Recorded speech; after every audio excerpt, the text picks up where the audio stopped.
قدیم مرشدی یا نبی یا نبی غلام ہے رسول کے غلام ہے غلامی رسول میں موت بھی قبول ہے ہونا عشق مصطفیٰ زندگی فضول ہے ڈرائیں گی بلا کسے یہ راستے کی سختیاں ڈرائیں گی بلا کسے یہ راستے کی سختیاں ڈرائیں گی بلا کسے یہ راستے کی سختیاں جھکائیں گی بلا کسے یہ راستے کی سختیاں نبی بعد بعد فقد قال اللہ تعالی فی الکلام الاعلی لکم دینکم ولی دین. انتہائی عزت و احترام کے لائق president Lahore bar association cabinet اور شیخ البار کے شیخ البلا صاحبان ممبران، جو باتیں قرارداد کی صورت میں پڑھی گئی اور اس کی تائید میں چودھری محمد حکیم سراج صاحب نے گفتگو کی، یقیناً کوئی آج کی اس نشست کا لب لباب ہے. میں کوئی زیادہ وقت آپ دوستوں کا نہیں لوں گا، صرف اتنا عرض کرنا چاہتا ہوں کہ تحریک لبیک پاکستان کا اگر کوئی ذاتی تنظیمی تحریکی ایشو ہوتا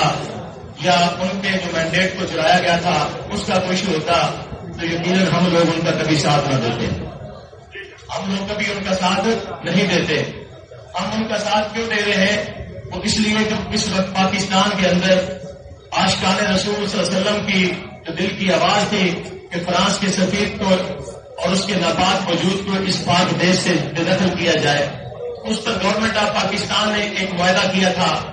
پھر اس معاہدے کی ایکسٹینشن لی گئی تھی موجودہ قیادت سے کہ پاکستان کا نام گرے لسٹ میں آ رہا ہے تو ملک کے مفاد کے لیے آپ اس کو ٹائم بڑھا دیا جائے. تو ٹی ایل پی کی قیادت نے مشاورت کے ساتھ 30 اپریل 2021 تک کا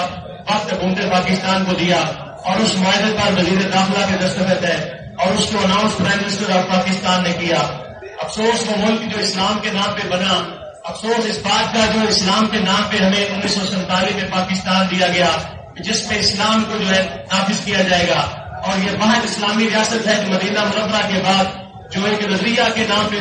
واضح وجود میں آئی تھی. اس ملک کا سربراہ جب معاہدہ کرتا ہے تو پھر وہ معاہدہ سے پھر جاتا ہے. چاہیے تو یہ تھا کہ حکومت اس معاہدے کو لے کر اسمبلی میں جاتی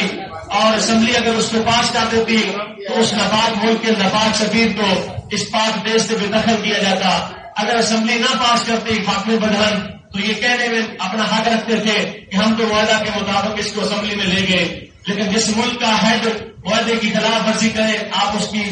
امانت کا خود اندازہ لگا سکتے ہیں، اس کی اہلیت کا اندازہ خود لگا سکتے ہیں. تو آپ دوستوں سے یہی گزارش ہے کہ اس وقت وہ طاقتیں جو پاکستان کے اندر سیکولرزم کو ایک بار پھر سے رائج کرنا چاہتی ہیں، اسلامائزیشن کے خلاف ہیں اور محب رسول کے لیے اٹھنے والی ہر آواز کو دبانا چاہتے ہیں، وہ طاقتیں آج اس ملک کی سربراہی میں اور آج اس ملک کی جو ہے وہ